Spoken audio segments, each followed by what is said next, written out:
कि जो होना है वो नक्की है और वो ही होगा, लेकिन भाव आता है, फिर भी तीव्रता से भाव आता है। ज्ञानी धर्मात्मा जीवों को भी आता है, इस जगत में कुछ ऐसा अन्य गलत होते दिखाई देता है तो उन्हें विकल्प आता है, बोलते भी हैं, करने के लिए भी दौड़ते हैं, किन्ने भी आता है। देखो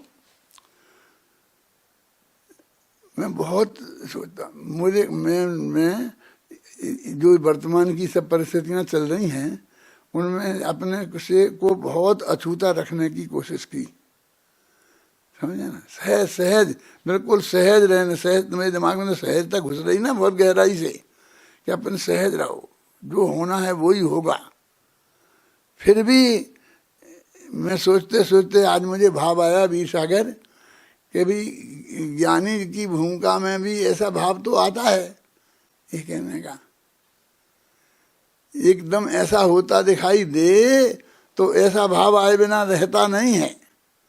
मेरे को भी बहुत तीव्रता से ये भाव आ रहा है और मैं उस विकल्प को रोक नहीं पा रहा हूँ, इसलिए मैं वो कहता हूँ। श्रद्धा में कोई फर्क नहीं है, होना तो वो जो है वो ही होगा। और मैं किसी के कहने से नहीं कह रहा हूँ, किसी से मैंने सलाह मशवरा नहीं किया है, किसी से मैंने पूछा नहीं है। और अभी प्रवचन करने के शुरू करने के 15 मिनट पहले ही मेरे को विकल्प आया है विपिन जी। किसी से पूछने का, तुमसे बात करने का, किसी से बात करने का अवसर ही नहीं था, लेकिन बहुत तीव्रता से विकल्प आया है, इसलिए मैं कहता हूँ होना होगा कुछ, कोई वस्तु का स्वरूप उसी तरफ की व्यवस्था होगी।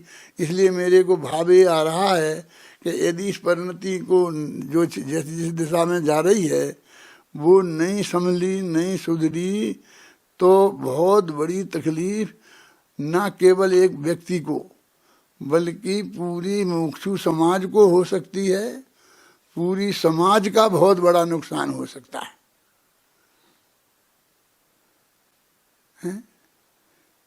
और यदि ये बात सहज भाव से, जरा सी बात में कुछ नहीं है, राई की ओट में पहाड़ है, यदि हमारे चित्त में ये जम जाए, मैं ये कहना चाहता हूँ अत्यंत विनम्रता से पूर्वक, ये जो विकल्प आया है मैं अभी कह दूंगा, फिर अपने इस कोशिश में ही हो जाऊंगा कि अभी मैं निर्विकल्प रहूं, जो होना है वो ही होगा। और अभी भी मेरा वही श्रद्धा वही है, लेकिन जरा सी बात हो तो सब पूरी शांति हो सकती है। बस ये बात है कि जो हमने से गलती हो गई है खेद मान लें, हम उस पर जाते हैं कि वही उसमें हो सकता है क्या वो ऐसा कर सकता है, क्या वो चरखा चला सकता है। अरे इस पर निर्णय नहीं हो रहा है कि वो मुनिराज चरखा चला सकते हैं कि नहीं चला रहे हैं। ये तो सवाल ये है कि हमने जिस भाषा में उस बात को व्यक्त किया वो झगड़े का कारण वो है। बस हम अपने उस बात से मरी हो जाए, नहीं करें इस तरह की प्रवृत्ति। बात तो अभी इसकी है, अभी वो कर सकते कि नहीं कर सकते हैं उसका भी बात अलग है। और उससे हमारा मोक्ष उससे रुक रहा है कि हमारी तत्व ज्ञान में इतनी बड़ी बाधा हो रही है। मुझे अभी अपनी परिणति पर ये भरोसा है कि यदि योगेश जी और योगेश जी के दो पांच लोग जो सलाहकार हैं, जिनकी बात वो सुनते हैं और वे मानते हैं, वे यदि चाहें तो बस बहुत थोड़ी सी बात में कि वो अपना खेद प्रकट कर दें, उस गलती को मान लें, स्वीकार कर लें, भविष्य में नहीं करेंगे, इस तरह स्वीकार कर लें, तो वो बिल्कुल मामला निबट सकता है। और मुझे भरोसा है कि मेरी सब मानेंगे। मैं उन लोगों से कह रहा हूँ कि वे माने तो मुझे इतना पक्का भरोसा है कि वहाँ से लेकर मोक्षुओं तक, विरोधियों तक, जो जिनने आंदोलन चला रहा है वो भी मानेंगे। इसलिए क्योंकि बिल्कुल मैं निर्लिप्त रहा हूँ उससे, मैं अपने को बताया। तो मैं अभी भी मेरे को विकल्प है कि यदि उनके साथी सुन रहे हों, वो सुन रहे हों, तो कुछ नहीं करना पड़ेगा, कोई नुकसान नहीं होने वाला है। आप अपने घर में बैठे बैठे इस टीवी पे से मैं बोल रहा हूँ ऐसे ही बोल दें तो उसी के आधार पर सब शांति हो सकती है, सारा मोक्ष समाज बच सकता है। और इतना झगड़ा, सुप्रीम कोर्ट तक जाना, और वहाँ कौन जीतेगा कौन हारेगा, उतने दिनों तक किसको कितनी आकुलता होगी। हम तो मर ही जाएंगे, हम तो निराकुल होकर नहीं जा पाएंगे ना इस भव से। इसलिए मैं बहुत विनम्र भाव से, मुझसे किसी ने नहीं कहा है और मैं ना किसी के कहने से कह रहा हूँ हैं, और ना मैं किसी के दम पे कह रहा हूँ, लेकिन मुझे इतना भरोसा है कि यदि वो इसके लिए तैयार हो जाएं, उनके साथी तैयार हो जाएं, तो सारा देश तैयार हो जाएगा और कल से एकदम शांति हो जाएगी। इसलिए मैं बहुत विनम्र भाव से ये अपील करना चाहता हूँ योगेश जी से भी, भैया तुम हमारे बच्चे हो, तुम हमारे विद्यार्थी हो, तुमने इतना ज्ञान अर्जित किया है, इतना लाभ लिया है, तुम अपने गांधी जी इतने दिनों तक जिंदा रहे थे तो भी कुछ समाज का को कुछ कर पाए।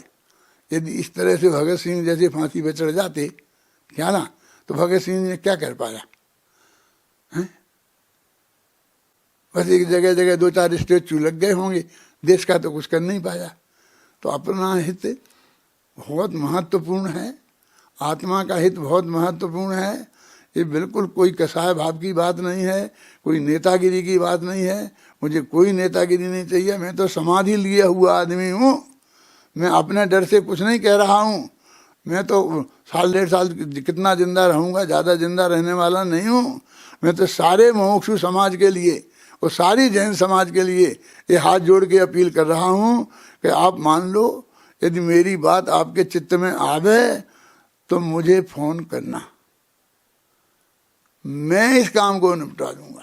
मुझे पक्का भरोसा है, बहुत सहजता से इतने लंबे जाना, हाई कोर्ट में, सुप्रीम कोर्ट में, भ्रष्ट वकीलों को लाखों रुपया 1-1 घंटे के देकर और इसमें सब उलझना, और वर्षों तक सबके चित्त में कितनी आकुलता रहे।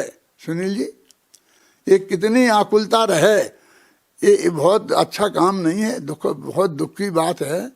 मैं अत्यंत पवित्र भाव से, बिना किसी नेतागिरी के किस चक्कर के, मैं बहुत अत्यंत पवित्र भाव से ये हाथ जोड़ के अपील कर रहा हूँ कि यदि आप मेरी बात पर ध्यान दो तो ये मुमुक्षु समाज बहुत संकट से बच सकता है। और मैंने ये गले से आने के बाद मैं ये बोल रहा हूँ, क्यों कि मुझे अंदर से एक इतनी तीव्र विकल्प है।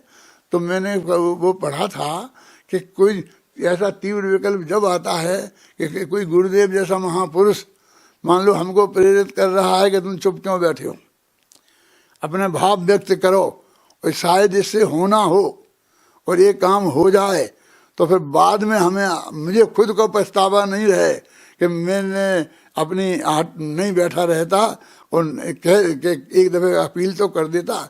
जो मानते तो मानते, नहीं मानते नहीं मानते, होना तो वही है जो होना है, होगा तो वही, सहज भाव है। तो मैं ये सबसे अपील करता हूँ, खासकर योगेश जी से और उनके सहयोगियों से, जो जिनकी बात वो मानते हैं, जिनसे वो सलाह मशवरा कहते हैं कि भाई ये लड़ाई का रास्ता अच्छा नहीं है, इस समाज में बहुत शांति हो सकती है समय सार में अत्यंत साक्षी पूर्वक। और मैं पूज्य गुरुदेव श्री की साक्षी पूर्वक ये बात कह रहा हूँ कि सबके हित की भावना से ही मैं ये बात कहने का मुझे विकल्प आया है। आप सब लोग गंभीरता से विचार करें, और यदि कोई आदमी उनको ये बात समझा सकता है तो उनमें मेरे सहयोग की कोई ज़रूरत होगी तो मैं तो ऐसी प्रतिज्ञा जैसी लिए हुए हूँ कि मैं बिल्कुल एक शब्द बोलूँगा नहीं, सोचूंगा नहीं, ऐसा समाधि लिए हुए हूँ। लेकिन फिर भी मैं वो समझ लो प्रतिज्ञा तोड़ूंगा, और कुछ करने की ज़रूरत पड़ेगी तो मैं करूँगा। इसलिए मैं आप सबसे ये बात कहना चाहता हूँ कि जो भी आदमी इसमें सहयोग कर सके और उनके मानस को तैयार कर सके तो ये काम करे। हाथ से मौका निकल जाएगा, फिर अभी मौका है, जो कुछ होगा वो 1-2 दिन में ही हो जाएगा। इसलिए मैं अत्यंत आग्रह पूर्वक निवेदन कर रहा हूँ। नाम तो लेके मैं योगेश का ले ही रहा हूँ, और बाकी मुझे लोग सचमुच पता नहीं है कि कौन लोग उनके साथ हैं, कौन लोग की बात वो मानते हैं, कि किससे सलाह करते हैं। मुझे सचमुच कुछ पता नहीं है, क्योंकि मैं अरुचि बताता रहा हूँ, तो इसलिए लोग मुझे बताते नहीं।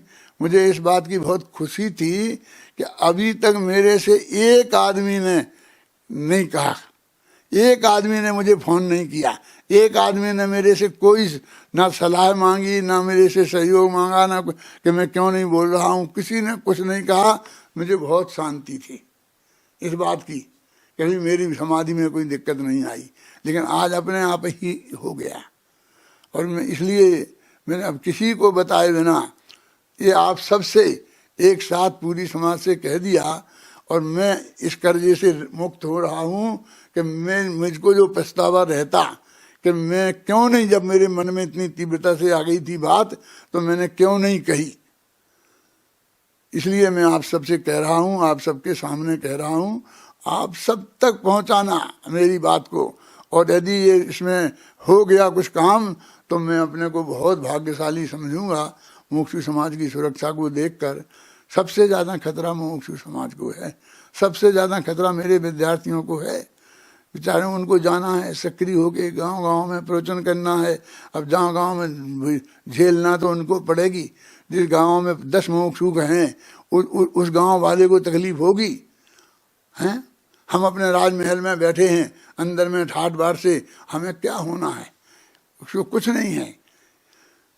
तकलीफ तो सामान्य मोक्षों को होने वाली है, ये उस मोक्ष से बच जाएं, ये मेरी अत्यंत पवित्र भावना है। और मुझे कुछ नहीं चाहिए, ये हो जाए तो बहुत अच्छी बात।